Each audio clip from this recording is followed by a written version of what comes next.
আর বন্ধুরা, কুকিং লাইভের পক্ষ থেকে আজকে আমি কচুরলতির একটা রেসিপি দেখাবো। দেখুন, কচুরলতিগুলোকে আমি লঙ্কা, হলুদ গুঁড়ো, নুন তেল দিয়ে, সামান্য একটু তেল দিয়ে মেখে রেখেছি। এর মধ্যে কড়াইয়ের মধ্যে আমি দিয়ে দিয়েছি সাদা তেল, সামান্য একটু সর্ষে তেল দিয়ে দেবো। দিয়ে এরপরে আমি একটু কালো জিরে দিয়ে দেবো ফোড়নে। তারপরে আমি দিয়ে দেবো রসুন,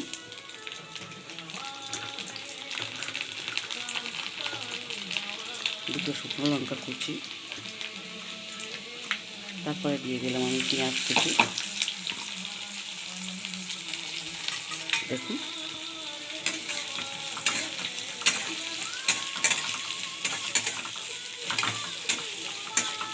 একটুখানি নেড়ে চেড়ে নিয়ে পেঁয়াজ আর রসুনগুলো একটুখানি নেড়ে চেড়ে নিয়ে একটুখানি লাল লাল হয়ে যাবে।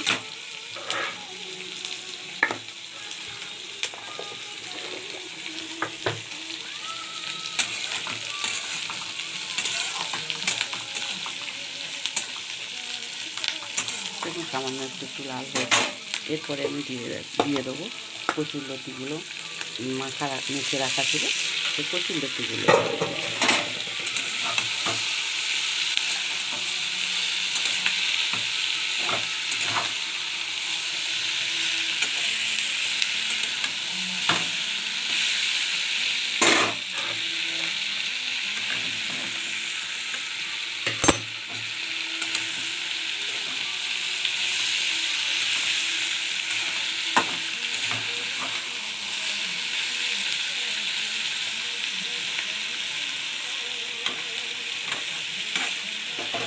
দিয়ে এটাকে একটু ঢাকা দিয়ে দেবো।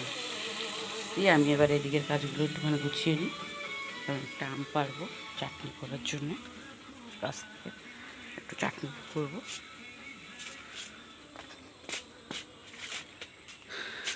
দেখুন,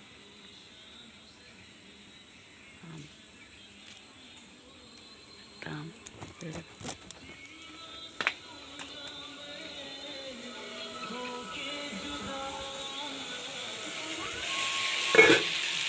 কচুরলতিগুলো ঢাকা দেওয়া ছিল।